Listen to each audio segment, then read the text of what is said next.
I am with you guys for my fasting Q&A. So if you have any fasting questions, put them in the chat or in the comments, and I will do my best to get to them. We also had some great questions in the community section today, so I'll be taking those first. Couple things I want to bring to your attention. So I was just telling my husband that it's such a beautiful day here in California, and I apologize if it's not beautiful by you. But every part of my soul was craving staying outside in the sun.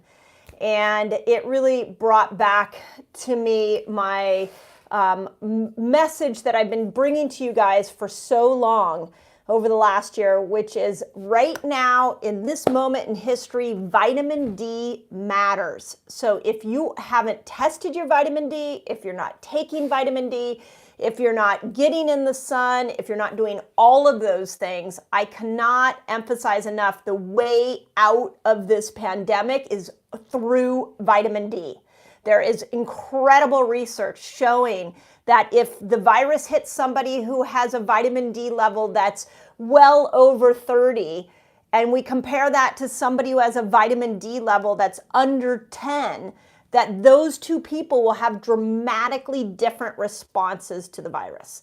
So please know your vitamin D levels. It's so important that I literally have checked my family, I've checked my staff, like we are on a vitamin D kick. So please, I know we're talking fasting, but I just wanted to put that out there.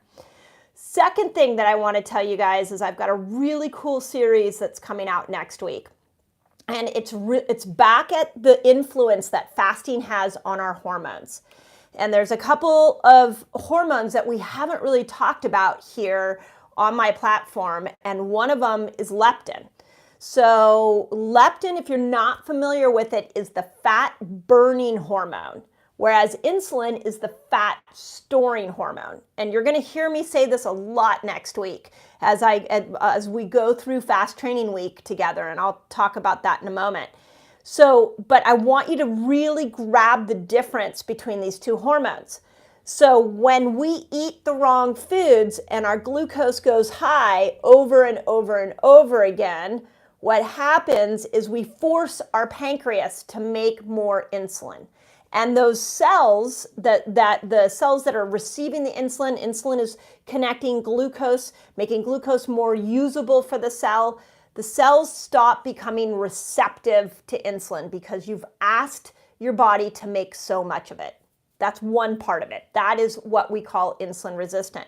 So the insulin has to store the glucose that it can't get into the cell. It's got to store it somewhere else.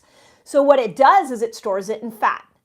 So when you come to keto and you come to fasting, what you're doing is you're bringing those current insulin levels down. It's really exciting, and you end that story of storing your insulin like it's done, and so you stop storing it and you start to feel better. Now, the longer you fast, you go after the stuff you stored years ago. This is why we love fasting. But on the other side of this is leptin. And leptin is it actually is a hormone that lives in your fat and goes up to the hypothalamus of the brain and says, hey, there's a lot of extra fat down here. Why don't you burn me for energy? Now, if you understood what your hypothalamus was doing for you, every day the hypothalamus is protecting you. It's telling you if you're hungry, if you're not hungry. It's telling you when to sleep. It's controlling your temperature. It is like the thermostat of your body. And so if your hypothalamus knows that leptin is down there, what it will do is it's so smart, it will burn that for energy. But what's happening is so many people are leptin resistant. And just like we're insulin resistant, we're leptin resistant. So if you are one of those people where you have been fasting and you've done all the stuff I'm teaching you here, and you're still not getting the weight loss result that you want, I want you to pay really close attention to what I teach you next week.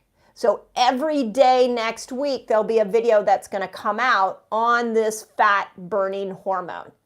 And I dove back into the science. I'm going to show you there are 3 different fasts that I'm recommending that you follow if you think you're leptin resistant.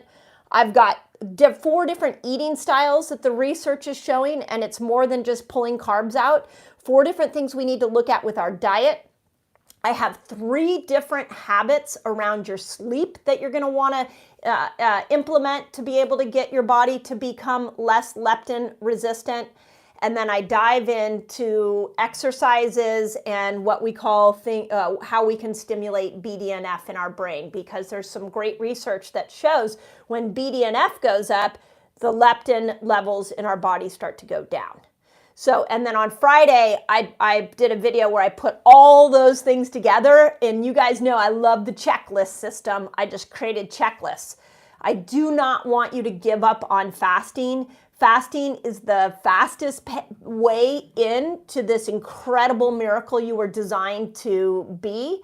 And if you're not getting the result, then there may be something else that you're missing. And so next week, I'm hoping that you guys are going to have a lot of ahas, and you're going to go, oh, I hadn't realized these other pieces. It's like a puzzle you're putting together, and everybody's puzzle looks a little different. I might have a 250-piece puzzle I've got to put together. You might have a 1,000-piece puzzle. But as we keep working those pieces and creating the puzzle, your health picture will start to emerge. So I'm really excited for you guys to get that information. And tomorrow I'm going to put out the rules of Fast Training Week. So if you're new, what we do is 5 days every month. We come together as a community and we fast. We do post in the community page here on YouTube, so make sure you're checking those. If you want more community support during these fast training weeks, come into our Resetter Collaborative on Facebook. Just put Resetter Collaborative in your comments and my team will send you a link. And if you really are needing more guidance with your fasting, that's what we're doing with our Academy members, where we're over there helping them find that customized lifestyle. So if you want more guidance, just put Reset Academy in your comments as well. We'll send you that link. So the information is so exciting. And the other thing I'll tell you is I just got done on Monday night, turned into the editor, my 4th book. And it's all on fasting for women. So everything a woman needs to know about fasting, all different ages. So I can't wait to get that to you guys as well. Okay, with that, I'm going to open it up to questions. And as always, you know what would be really fun? We love knowing where you're from. The other thing I'd love to know in the comments, what's the greatest result that you've had from fasting? I'd love to know that. So I want others, we're a community here. I want others to see what kind of results you're getting.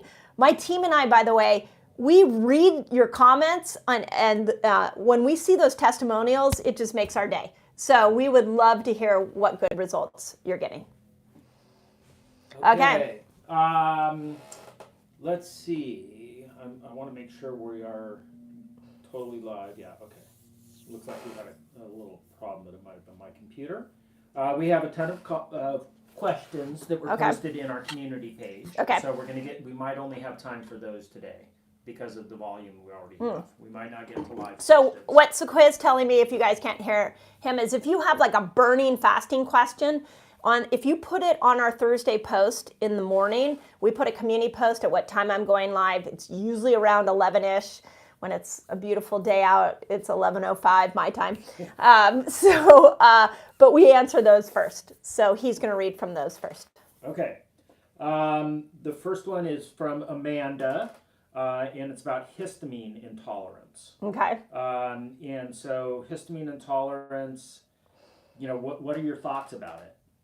People are asking, I know there's other questions about like sauerkraut is so good for you, but if you're histamine intolerant. Yeah, so this is a really good, the question was around histamine intolerance. And I think this is such a important discussion. Let's look at, I'm a visual learner, so this is how I think, is that down here in the debate of food, we've got the vegans, we've got the carnivores, we've got stay away from oxalates and lectins, we've got people who are saying eat like a human, we've got the histamine diet, we've got all these diets that we are discussing. And if we elevate up, they all have something good in them. I mean, we could sit here and convince each other of the goodness of all of those things. But what you've got to find is the diet that's right for you. So, and you can match that with fasting. This is what I love about fasting. I got a great story from one of our resetters recently about how she matched vegan with a fasting lifestyle and the results she got on her hormones. And then the very same day, I got an incredible story of somebody who was able to overcome their autoimmune condition by doing fasting with carnivore. Two different people, same miracles, totally different diets. So when it comes to something like the histamine diet, what I want you to realize is if your body is reacting to fermented foods, if it is reacting to foods that appear to be healthy for us, and it's having to me, histamine is just inflammation. It's having an inflammatory issue.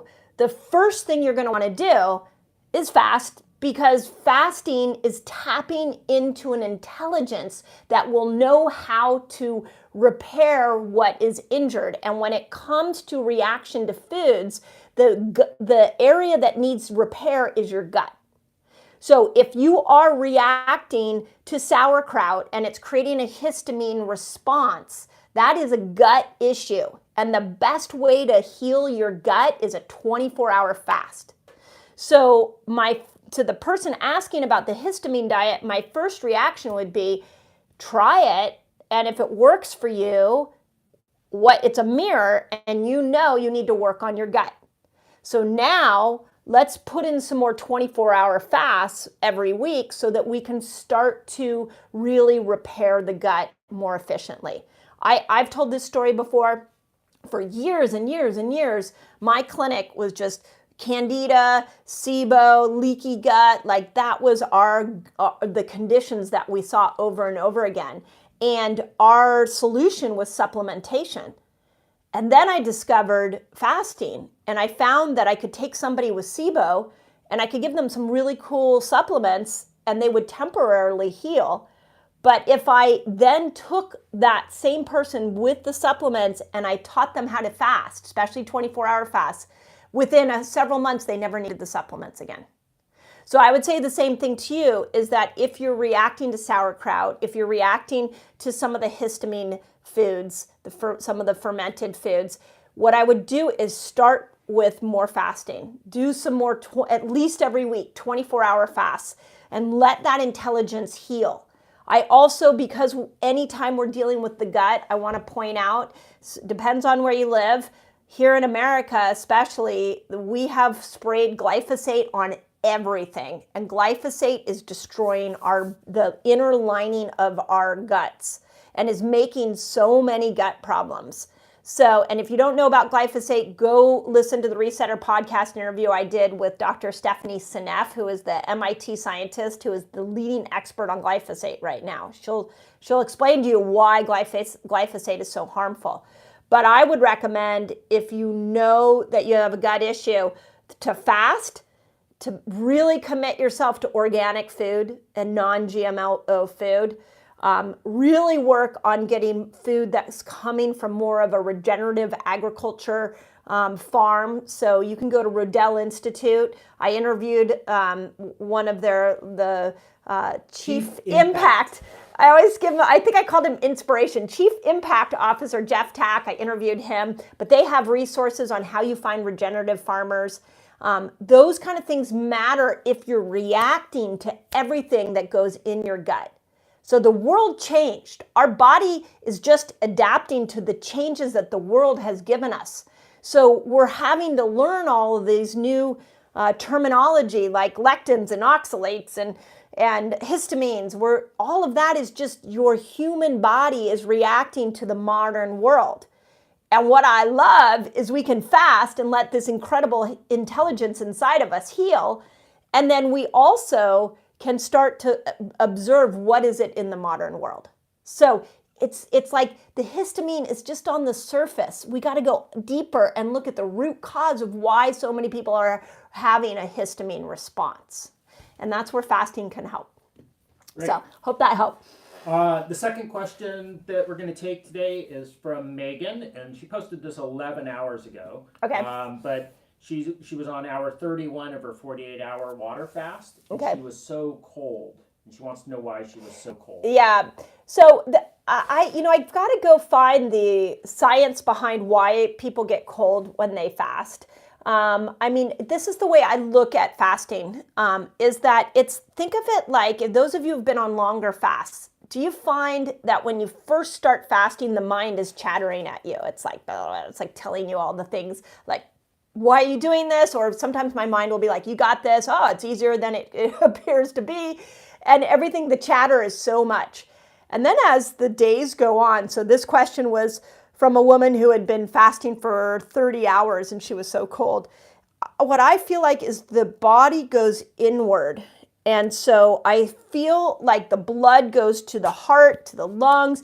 All of our energy comes inward. The mind calms down. Our metabolism temporarily slows down. Like it becomes this inward experience as the body goes into this healing state.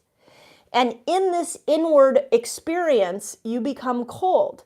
So I always, whenever I go on like a 3-day water fast, I got my scarves and my jackets, and I just know that's going to be part of the process as my metabolism goes into this inner direction. And I would encourage you to not think of it like, oh my God, like I know some of you will pick what I just said and you'll say, oh my gosh, did she just say that my metabolism will slow down if I fast? It's not what I'm saying. I'm saying it will have a temporary inward slowing down. Your mind is slowing down. Your body is going into this reflective phase. This is what is so amazing about fasting, is you're tapping into something that you can't tap into in a doctor's office. You can't tap into it with medication or supplements.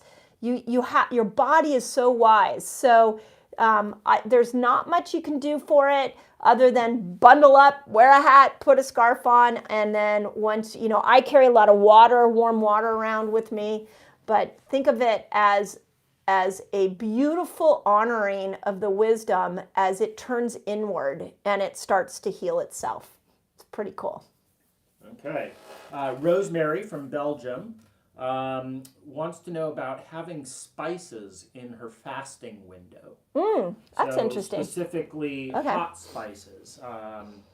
She's doing OMAD, and you've been a great inspiration to her. Awesome, so thank you. What do you think about that? So Rosemary from Belgium. I'd like to be in Belgium right now. I'm craving travel. It's cold in Belgium. Yeah, it could be cold. Spices. So let's talk about spices in her fasting window. Now, I'm going to give you like the clinical answer, Rosemary, and then I'm going to talk about like how I would apply it, because sometimes I step out of the clinical. So the clinical basically says that the more variables we put in our fasting window, the more we shy away, we turn away from this intelligence. So you're best doing water and really keeping yourself away from any variable. Now, having said that, the other part of the clinical piece of fasting is that you stay in a fasted state if your blood sugar doesn't elevate. So you guys, if you have not listened to the podcast interview I did with Dave Asprey, highly recommend it. He throws down some incredible hacks. And so he talked about how MCT oil would be amazing for keeping you in the ketogenic fat burning pathway, and it turns off your hunger hormone. So, and what we know about MCT oil is that it doesn't raise your blood sugar. It typically will keep your blood sugar even and will drop. So I would say then if we apply that, spices would probably not raise your blood sugar. So I would say go for it.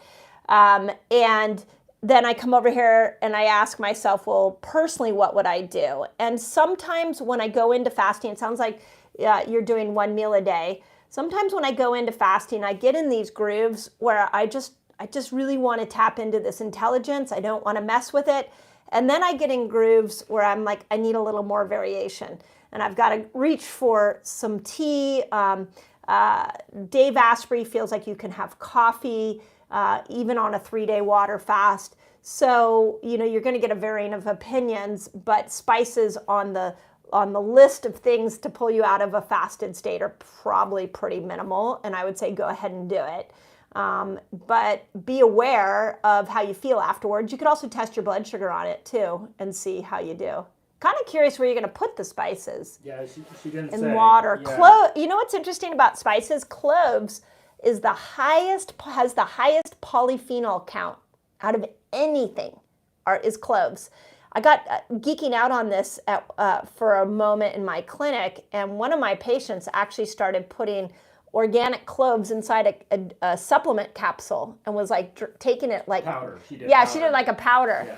My mom used to give us cloves to freshen our breath when I was a little kid. Yeah. My husband's mom used to give him cloves to like as a breath freshener, just to chew on cloves. Yeah, you put it in and just sort of suck it. That could be actually interesting to do in a fasted state, just chewing on cloves. It's kind of got a really bright taste. Yeah, we didn't chew on it. You just sort of suck it, Yeah. But I've chewed on it. Yeah, I mean, you can. Yeah, they're definitely astringent. So you might be onto something, Rosemary. And then you get the polyphenols in there. Yeah, it's interesting. Okay, let's see. Felicia has been doing keto and IF for 8 months and lost her cycle.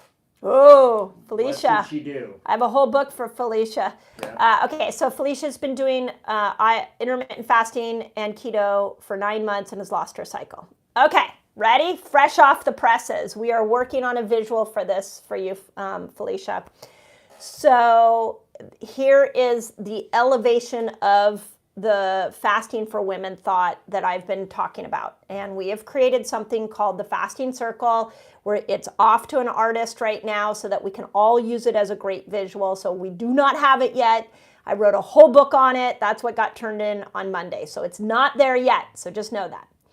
But what I want you to know is that in your monthly cycle, and I'm just going to use 30 days as an example. So I know some women are 25, some women are 35. Perimenopausal women are like 60 and 90 days. So, but on day one that you start, when you first start your cycle, that is day one. From day 1 to day 10, your 1 meal a day is gonna, and IF fasting is gonna, all of that, keto will be phenomenal. You actually want to be more in a keto state from day 1 to day 10. From day 11 to day 15, this is the phase in which you're ovulating. And when you're ovulating, you have 3 major hormones that are like at their highest: estrogen, progesterone, and testosterone. Intermittent fasting will be okay, no more than 15 hours on those days. Some of you will be okay with keto, some of you will be okay with carnivore, but because you have all of these hormones during that time, you do not want to do your 1 meal a day.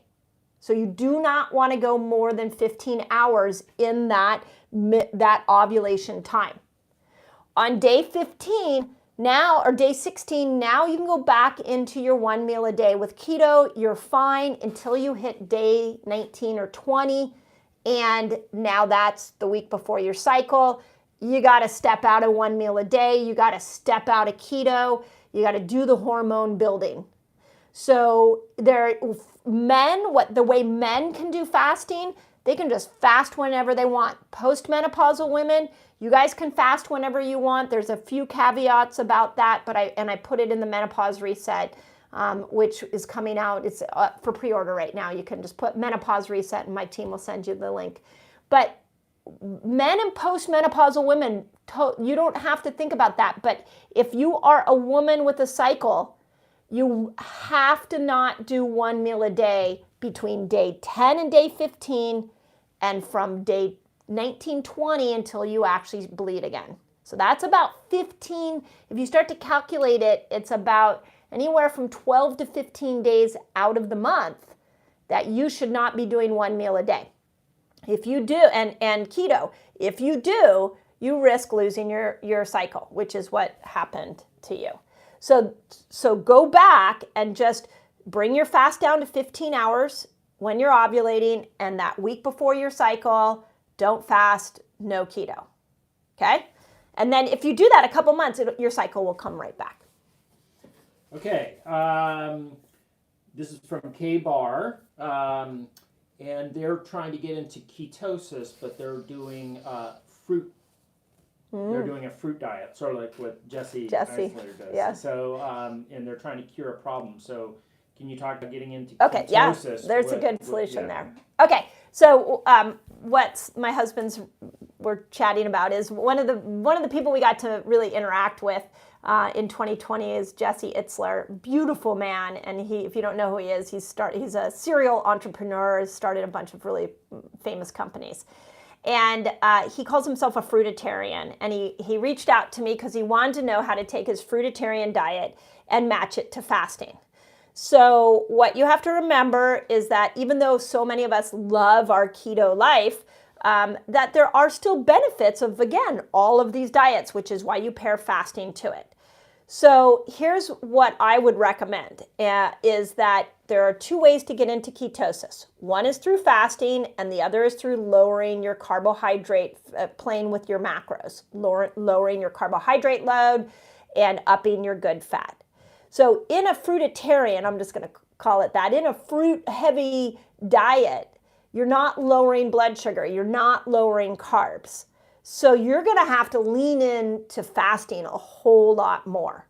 So if you're not fasting like one meal a day, you're going to need to do that to get into ketosis. Because ketosis, remember, we have a sugar-burning energy system and we have a fat-burning energy system.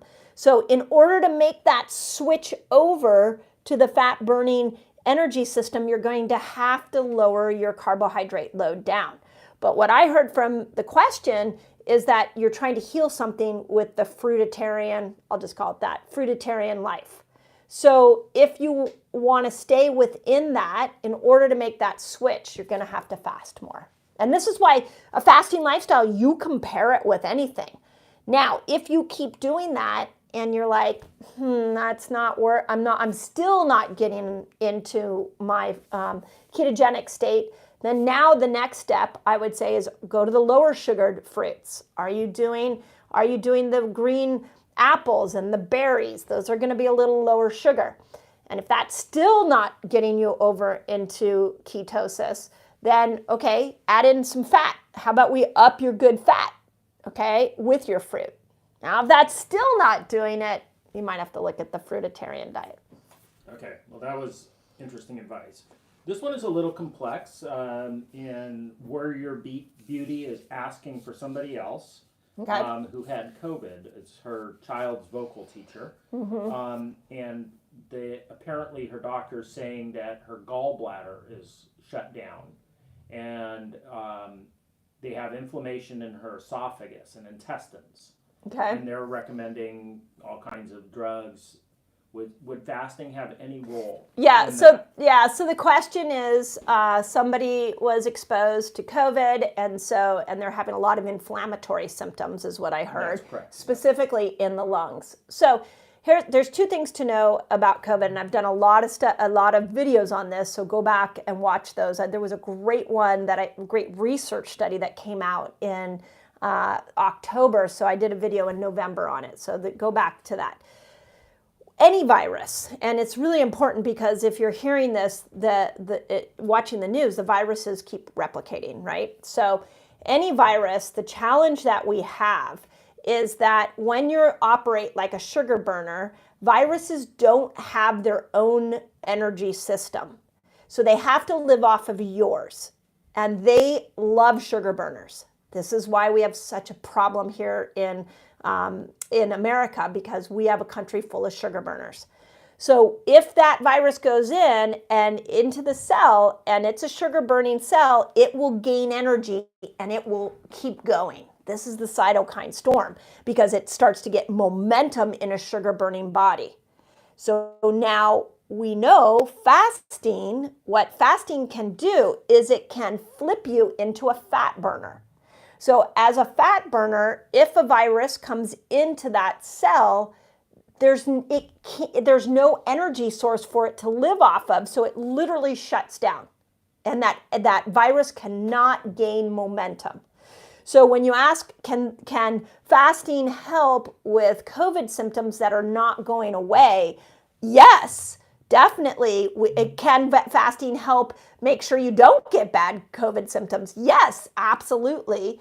Now, the next layer deeper is the other things we know about fasting is that it will bring inflammation down. So if you have a residual inflammation a situation going on and a lingering virus, and you have an immune system that's so hyperactive that it can't undo itself, that's where fasting can really help. And I don't know if this person's an experienced faster, but I would start with if I could have one wish for the whole world right now, it would be that everybody on the planet is intermittent fasting. If everybody on the planet started doing 13 to 15 hours, the course of this, and then you get your vitamin D, the course of this virus would be dramatically different. So let's get this person intermittent fasting. Now, if you're like, oh, well, they're an expert faster, great, get them 24-hour fasting more. And because now you're rebooting and getting the gut healthy, which has an impact on the immune system. So the answer is yes, yes, yes. And watch your foods. Yeah, and then watch your foods so you're not eating foods that are inflammatory. Right. I'm going to skip to this question. Depti, it wants to achieve fertility. Sounds like it might be having a challenge with fertility. Okay. So how would you incorporate fasting and trying to get I feel like everybody was alongside me as I was writing this book for the last couple of months. So fertility, the question was on fertility. Okay, I'm going to go back to the fasting circle and I can't wait till I have a visual for you guys. I can't wait till the book comes out. But the book will take a lot longer than the visual. Okay. So in a monthly cycle, if you're trying to improve fertility, you've definitely got to get yourself out of insulin resistance and you've got to get yourself out of leptin resistance. Those two are key. So Depti, was that her name? Yeah. Depti. So Depti, I would definitely make sure that you watch the videos next week here on YouTube about leptin, because leptin has a few nuances like around sleep and things like that. So watch those. But as far as insulin resistance, fasting is a great way to do it. Now, let's apply this to your cycle. So again, I'm going to repeat. Day 1 through day 10, Depti, not leptin. I've got leptin on the mind. It's been a long week with all of my getting my book in. Okay, so from day 1 to day 10, you're going to go in to more fasting, more keto. You want to be insulin sensitive then. Now, day 10 to day 15, you can do a little bit of fasting. For you, I would say maybe more like 13 hours. And then I would really lean into more of your probiotic, prebiotic, and polyphenol foods. So like a ketobiotic or more of your fermented foods, more of those, more vegetables, more lettuces, those kind of things become important in that ovulation period because it is our gut microbiome that helps us break down estrogen so estrogen can get into the cells. So between day 10 and day 15, you're going to do just a little bit of fasting, and then you're going to make sure that you're leaning into foods that support your gut. Then after day 15, if you're trying to get pregnant, I would move more towards the hormone building days. And I would actually, after ovulation, I would stop doing fasting and I would do more of the hormone building foods, beans and squashes and citrus and fruits and tropical fruits. Those are going to be grass-fed beef. Those are going to be really good for you. So you're going to need to do, like women, we say that a week before your period, you want to step out. If you are trying to actively get pregnant, you need to become very insulin sensitive in the first half of your cycle. And then during your ovulation period, you got to lean into the gut and really work on these foods that repair the gut. And then when you come out of that ovulation phase, you've got to work more on progesterone and you don't want to do as much fasting. So I wrote a whole bunch about this in the book as well. So that book still doesn't have a published Yeah, that book is a ways away. So that's why I'm just, once it goes to the editor, it's still going to be in the editing phase for be a year a couple of months. So I don't know. Yeah. Okay, so we have a few more questions, but we're not going to get to any live questions today. So Debbie and Haro and Christiane are in helping us answer. Okay. So thank you for our team for doing that. Charlene wants to know about if you're trying to build progesterone with foods, but your cycle is still not coming back. What would you do? So in other words, you're leaning into the progesterone building foods and you're paying attention to that, but it's still not kicking it. You're not getting the result you want. Okay. So the question was from Charlene. She wanted to know, like, I'm leaning into the progesterone building foods, but it's not working. So let's create a checklist, Charlene. Let's just, you've heard me explain the fasting circle twice now, so hopefully you're grabbing the different pieces of it. So make sure that you're doing the strategies I applied there, or I mentioned there. Okay. Second thing, there's a couple, in order for our hormones to work right, there has to be something that happens at the cellular level, and then there's something that happens at the brain level. So let's start with the cellular level. The three most toxic things to our cells that will inflame those cells and make it so you cannot get the hormones into the cell to activate them are the wrong fats. So Charlene, make sure you're doing good fats, not bad fats. On my Instagram, we have tons of little squares we've done on that.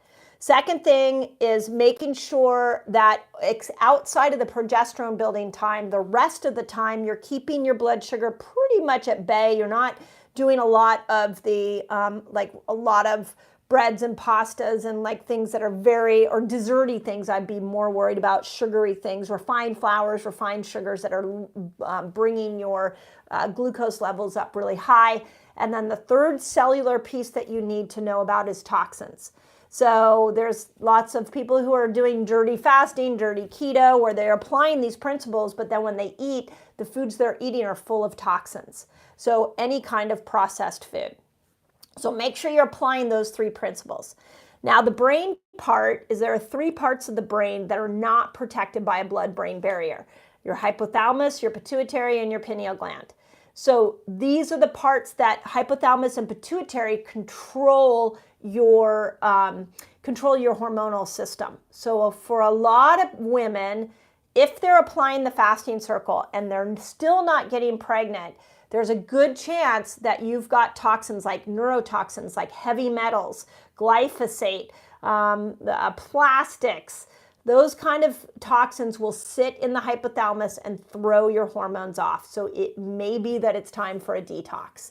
And this is what we teach in our Toxin Reset. If you want more information on that, that is a program that we take people through, a 6-month program where we show you how to detox.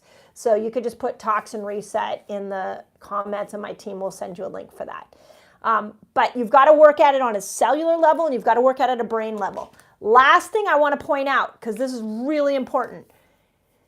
If your stress level is super high, your body will not be able to ever, I could give you the greatest nutrition, I could give you the greatest protocols for getting yourself more fertile, and if your stress levels are at high, you will struggle to get pregnant. So remember, the body will always prioritize stress over anything else.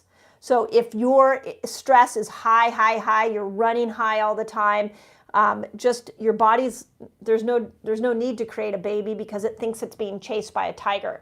And so it will shut down immune system, it will shut down your reproduction system. I mean, it is the most, stress is the most damaging piece that we all need to be aware of. So when you are fasting, you don't want to get stressed about your fasting, right? Yeah, so don't get, this is what, yeah. Well, so there's a hormetic stress, and hormetic stress is where we push a little bit on the cells with things like fasting and taking our carbs down. And that little bit of stress actually really helps the cells repair. But if we are doing that hormetic stress, and then we're stressing about our fasting, or we're stressing about our numbers on our ketogenic meter, then now you've pushed it past a hormetic stress and you've put yourself into more of a damaging stress. And it's in that damaging stress that you don't get the results you want with fasting. So this is why it's like a dance. You just like be curious about it. Like, oh, let me try a 24-hour fast. Let me try a 3-day water fast. Let me try a hormone building day. Let me try, like, be playful with these concepts and you will get something amazing out of them. After I finished my book on Monday, I've been spending so much time writing this that I just got like to an exhausted point. And yesterday morning at like 8 o'clock in the morning, I was like, I'm having breakfast. It makes no sense for me to have breakfast, and I'm going to have breakfast, and I'm going to step fully into breakfast and enjoy it. So we have a great little restaurant near us that's an organic Mexican food place, and I just downed some breakfast tacos, and it was amazing. I never do that. But my body was giving me signs, and I knew my stress levels were up, and I knew it made no sense to put my body into any more of a hormetic stress, that I needed to go into a place where I was filling myself back up. And then next week, hopefully, I can jump right back into my fasting routine. And we'll be doing fast training week next week. Yeah, and then fast training weeks next week. Yeah. Yep. So we always join you guys in it. So. Last question. We got to get you moving. Don't want to stress you out too much. Alila wants to know what you think the best eating window time is. Like if you're doing intermittent fasting, you have one meal at 10 and one at 4. You go till noon. I don't know if I know what the best eating window is, but I'll tell you what's the worst, and that's right before you go to bed. There you go. So if you eat a big meal, and we've fallen victim to this so many times because we're just, fasting makes you so, you can accomplish so many things in a day. I call it limitless, where you're just like, my brain's working well and I'm doing so many cool things. And then we sit down to eat at 8 o'clock at night, and then I go to bed at 10. And I can tell on my Whoop band that my body doesn't like that. So if you eat a meal and you go to sleep, your body is trying to digest that meal, but sleep is for rest and recovery. And now you're telling your body to digest. So definitely your one meal a day is not well served right before you go to bed. There's some interesting literature out recently about how eating early in the morning can help with setting our circadian clock. So I'm just kind of learning and diving into that, and I'm with my own self and this desire to eat breakfast recently. I was thinking maybe I'll switch to eating earlier in the day and be done with eating like by 4 or 5. So the further away you can get from a meal close to bedtime, the better. What is a minimum amount of fasting time that you would call intermittent fasting? 13 hours? 13 to 15 hours is intermittent fasting in my book. Yeah. And there's great research for women and breast cancer, 70% less reoccurrence of breast cancer when you fast 13 to 15 hours. That's it. Cool. Well, we're going to wrap up. Okay. Thank you, everybody, for joining us from all over the world. You guys are awesome. Let me know if you're joining us for Fast Training Week. The video will come out tomorrow on how to do it. We have a companion guide, so my team has been amazing at putting that together. And then I can't wait to discuss leptin resistance with you guys next week. So watch those videos, ask questions, and we'll continue this discussion. So have an awesome day.